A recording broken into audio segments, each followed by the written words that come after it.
She said, "Try not to embarrass me. These people are way above your level." I didn't reply. But when the host came over, shook my hand and said, "Finally, we've been waiting to meet you." Her face went pale instantly. "I'm Marcus, 34, and until 2 months ago, I thought my girlfriend Vanessa respected me. Turns out she'd been embarrassed by me for a while, and I only found out when she decided to say it out loud in the car on our way to what she thought was just another networking event. What she didn't know was that I'd been personally invited by the host, and that changed everything. Vanessa and I had been together for 18 months. She worked in corporate communications for a tech startup, constantly networking, always climbing. I respected her ambition.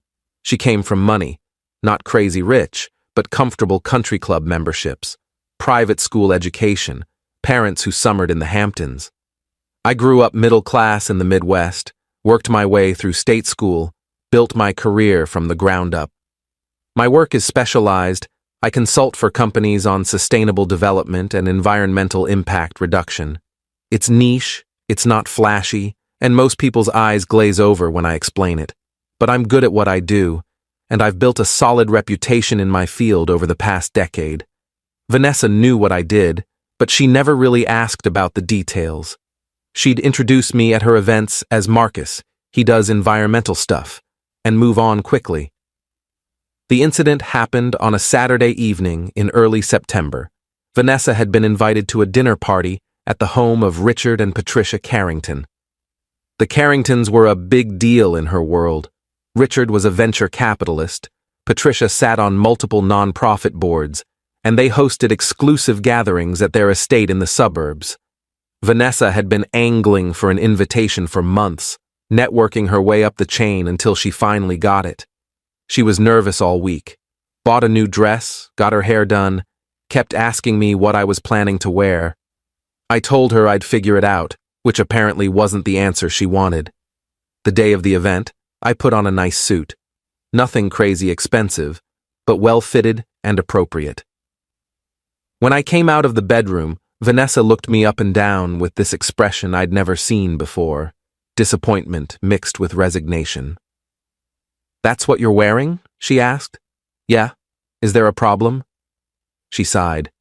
"No, it's fine, it's just—" Never mind.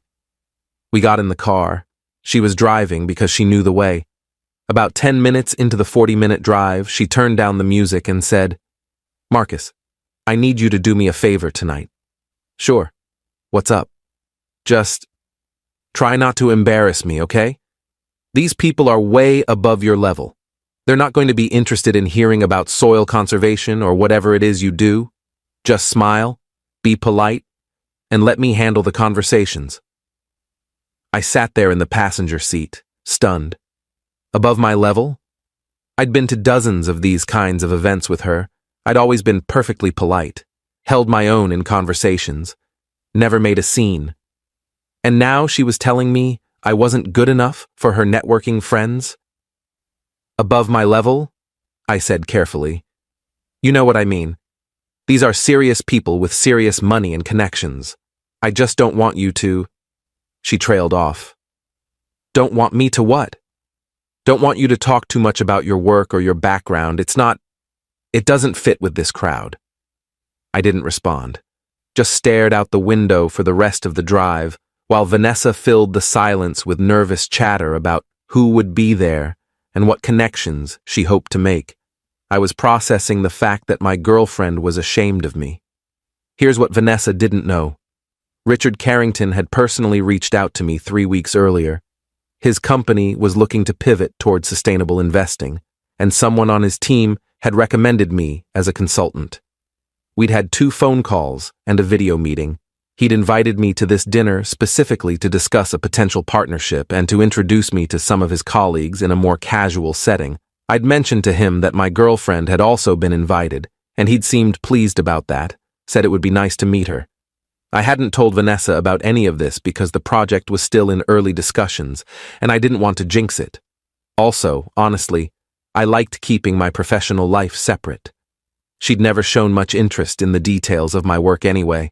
We pulled up to the Carrington estate around 6:45 p.m. It was impressive. Massive house, manicured grounds, valet parking. Vanessa checked her makeup in the car mirror one more time, then looked at me. Remember what I said. Just follow my lead. We walked up to the front door.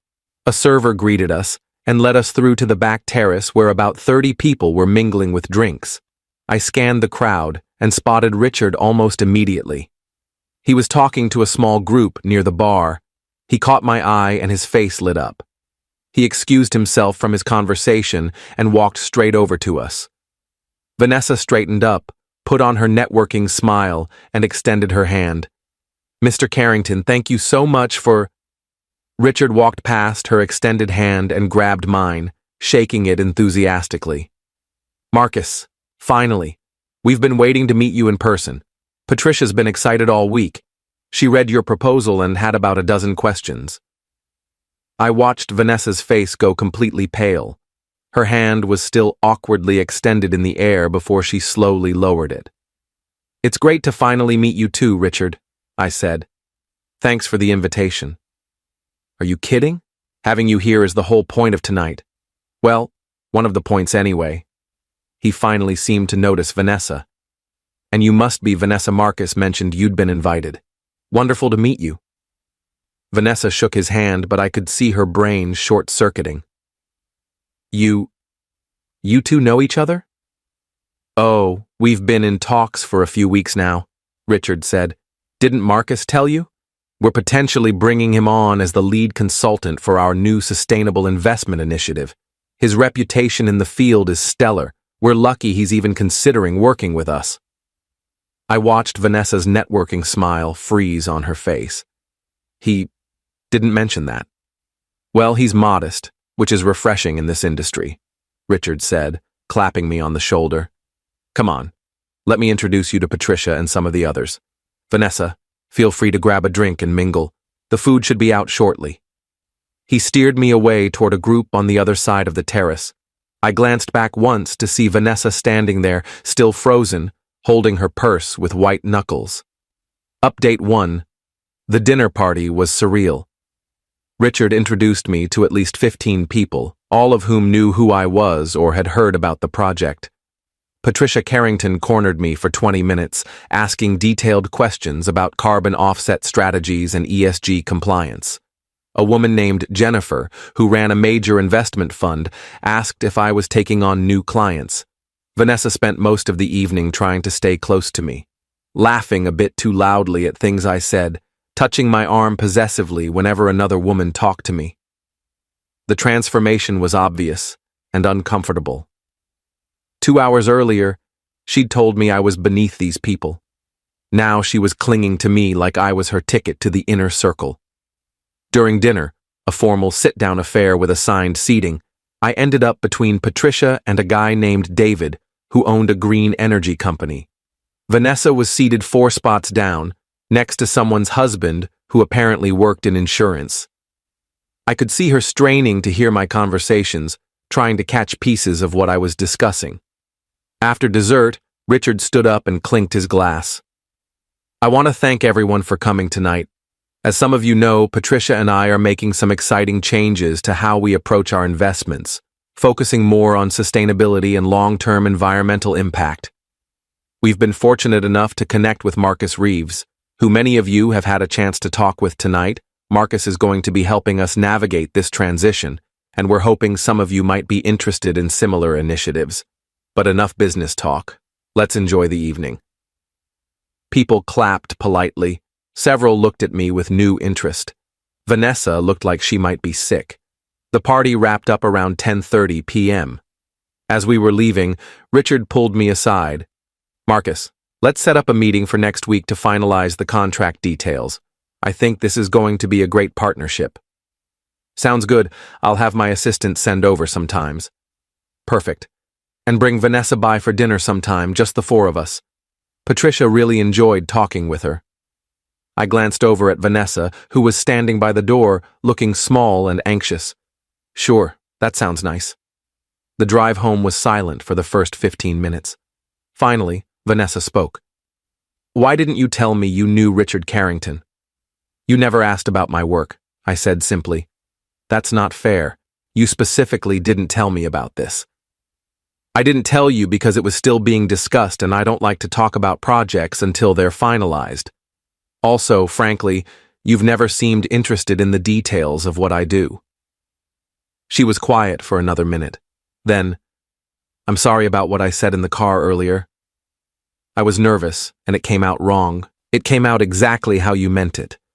You were embarrassed by me. You thought I wasn't good enough for your networking friends. I didn't mean it like that. Vanessa, you told me I was beneath these people. You told me not to embarrass you. Those aren't things you say to someone you respect. She started crying, which I expected. I was just stressed. You know how important these connections are for my career. And you assumed my career was less important, less impressive, that I was just some guy who talks about dirt, who you had to drag along to fancy parties. I don't think that. Yeah, you do. You've always thought that. Every time you introduce me as Marcus, he does environmental stuff and change the subject. Every time you've cut me off when I'm talking about my work because you think it's boring, every time you've picked what I wear because you don't trust me to dress appropriately, you've been managing me like I'm a liability. She cried harder. I'm sorry. I really am. I didn't realize how it was coming across. The problem isn't how it came across. The problem is, that's actually how you feel. We drove the rest of the way in silence. Update 2. I didn't break up with Vanessa that night, but something fundamental had broken. Over the next week, she tried to fix things, suddenly interested in my work, asking questions about the Carrington project, wanting to know about my other clients. It felt performative, like she was trying to prove she cared now that she knew my work was impressive by her standards. The weirdest part was how her friends started treating me. Vanessa had obviously told them something, because suddenly I was getting LinkedIn requests from people in her network. At a happy hour we went to with her coworkers. People who'd barely acknowledged me before were asking about my consulting work and whether I was taking on new projects. Vanessa started introducing me differently. Instead of, Marcus, he does environmental stuff, it became, Marcus, he's an environmental sustainability consultant working with some major firms. She'd mentioned the Carrington project casually in conversations, positioning herself adjacent to my success. 2 weeks after the dinner party, we had our first real fight about it. We were at her apartment making dinner when she said something about us attending an upcoming conference where Richard would be speaking. I wasn't planning to go to that conference, I said, but Richard will be there. It's a good networking opportunity. For you or for me? She paused, knife in hand over a cutting board. What's that supposed to mean? It means you're using my connection to Richard to boost your own career. Which is fine, I guess, but let's be honest about what this is. That's not what I'm doing. Vanessa, you've spent 2 weeks trying to insert yourself into my professional life. You want to meet my other clients, come to my meetings, attend events you never cared about before, and it's all because you realized my work is more impressive than you thought. I'm trying to be supportive. You're trying to network. There's a difference. She slammed the knife down. Why are you being like this? I apologized for what I said. I'm trying to show interest in your work. What more do you want? I want you to be interested because you care about me, not because you think I can help your career. I want you to respect me whether I'm working with billionaires or teaching community classes about composting. But you don't. You only respect what I can do for you. That's not true. It is true. You were embarrassed by me until you found out I was useful. That's not respect. That's opportunism. She started crying again, but this time I didn't feel bad about it. Update 3. I broke up with Vanessa 3 weeks after the dinner party. It was an inevitable conversation we both saw coming. She tried to convince me we could work through it, that she'd learned her lesson, that she really did respect me now. But it didn't matter. I couldn't unring the bell. I couldn't forget how she'd looked at me in the car, how she'd told me I was beneath her colleagues, how her respect was conditional on my usefulness. The breakup was messy.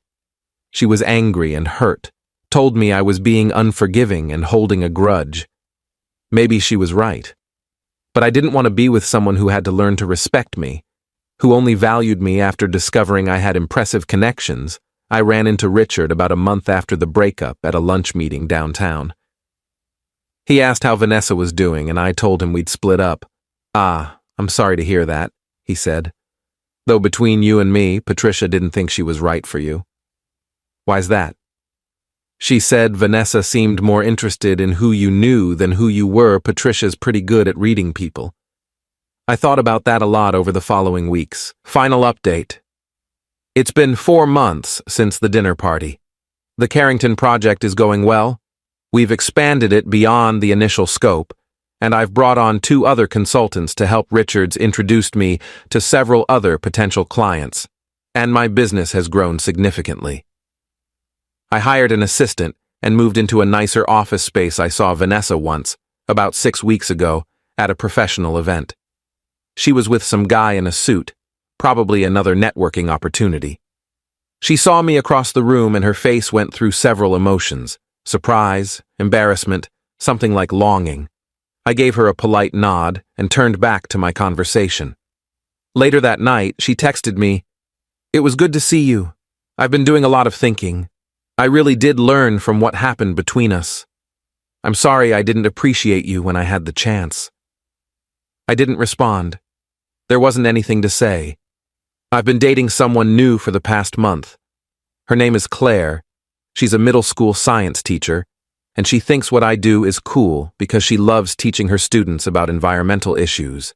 She asks questions because she's genuinely curious, not because she's trying to leverage my connections. She introduced me to her friends as Marcus, he's amazing, not as Marcus, he works with important people. The difference is everything I think about that car ride sometimes. Vanessa telling me I was beneath her colleagues, warning me not to embarrass her. At the time, it crushed me. Now I see it as one of those clarifying moments where someone's true feelings slip out, and you can't pretend you didn't hear them. Richard asked me recently if I'd learned anything from the whole experience. I told him I learned that you can't build a relationship with someone who doesn't respect you when you're not useful. He nodded and said, "That was a lesson a lot of people never learn. I'm grateful I learned it at 34 instead of at 44 or 54, married with kids, and a decade deeper into something built on conditional respect." The Carrington dinner party will always be this weird, perfect moment in my memory, the moment my girlfriend's mask slipped and I saw exactly what she thought of me, followed immediately by the moment she realized she'd been catastrophically wrong. Sometimes karma works quickly. I don't take pleasure in Vanessa's embarrassment that night, but I also don't regret how it played out. She needed to understand that the person she thought was beneath her was actually doing just fine without her validation, and I needed to understand that I deserve someone who respects me on my worst day, not just when I'm impressing her friends.